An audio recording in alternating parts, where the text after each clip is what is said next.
હર હર મહાદેવ મિત્રો, નમસ્કાર, પ્રણામ.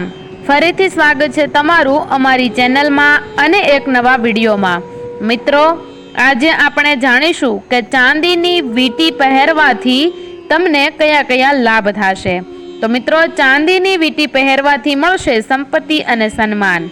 તો મિત્રો, ક્યારે અને કેવી રીતે પહેરવાથી મળશે શુભ ફળ તે વિશે આપણે વિસ્તારથી વાત કરીશું. તો જ્યોતિષ શાસ્ત્ર અનુસાર કુંડળીમાં ચંદ્ર અને શુક્રની સ્થિતિને મજબૂત કરવા માટે ચાંદીની વીંટી પહેરવાથી લાભ થાય છે.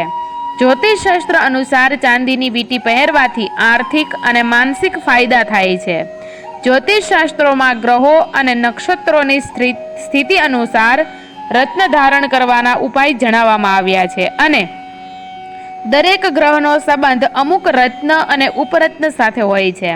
તેને ધારણ કરવાથી વ્યક્તિ કુંડળીમાં તે ગ્રહની સ્થિતિ સારી બનાવી શકે છે. તેવી જ રીતે આજે ચાંદીની વીંટી પહેરવાનો પણ ઘણો ટ્રેન્ડ ચાલી રહ્યો છે. તો મિત્રો, વિડીયોમાં આગળ વધતા પહેલા એક વિનંતી કરીશ કે વિડીયોમાં તમે નવા આવ્યા હોય તો અમારી ચેનલને જરૂરથી સબસ્ક્રાઇબ કરી લેજો. દરેક ત્રીજી વ્યક્તિ હાથમાં ચાંદીની વીંટી પહેરેલી જોવા મળે છે. પરંતુ શું તમે જાણો છો કે ચાંદીની છેલ્લી વીંટી કયા ગ્રહનું પ્રતિનિધિત્વ કરે છે અને તેને ધારણ કરવાથી શું લાભ મળે છે? તો મિત્રો, આવો જાણીએ કે ચાંદીની વીંટી પહેરવાની રીત અને તે પહેરવાના ફાયદા વિશે અને ચાંદીની વીંટીનું જ્યોતિષી મહત્વ વિશે. જ્યોતિષશાસ્ત્ર અનુસાર ચાંદીની વીંટી ચંદ્ર તેમજ શુક્રનું પ્રતિનિધિત્વ કરે છે.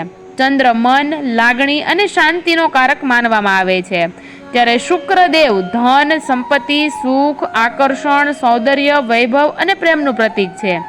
આવી સ્થિતિમાં જો ચાંદીની વીંટીને યોગ્ય વિધિ સાથે અને યોગ્ય સ્થાન પર ધારણ કરવામાં આવે તો કુંડળીમાં શુક્ર સાથે ચંદ્રની સ્થિતિ મજબૂત થઈ શકે છે. તો ચાલો મિત્રો, હવે જોઈએ કે ચાંદીની વીંટી પહેરવાની સાચી રીત કઈ છે. જો તમે પણ ચાંદીની વીંટી પહેરવા માંગો છો તો સોમવારે તેને પહેરવી સૌથી શુભ માનવામાં આવે છે. આ ઉપરાંત શુક્રની સ્થિતિને મજબૂત કરવા માટે શુક્રવારે તેને ધારણ કરવું શુભ રહેશે. ચાંદીની વીંટી પહેરતા પહેલા તેની શુદ્ધિ કરવી ખૂબ જ મહત્વપૂર્ણ છે. તો મિત્રો, હવે ચાંદીની વીંટીની શુદ્ધિ કઈ રીતે કરવી તે વિશે જાણી લઈએ.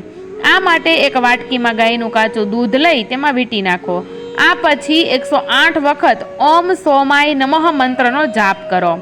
આમ અભિમંત્રિત થયા બાદ ચાંદીની વીંટી તમારા જમણા હાથના અંગૂઠામાં ધારણ કરો. તો મિત્રો, હવે જોઈ લઈએ કે ચાંદીની વીંટી પહેરવાના નિયમો કયા કયા છે.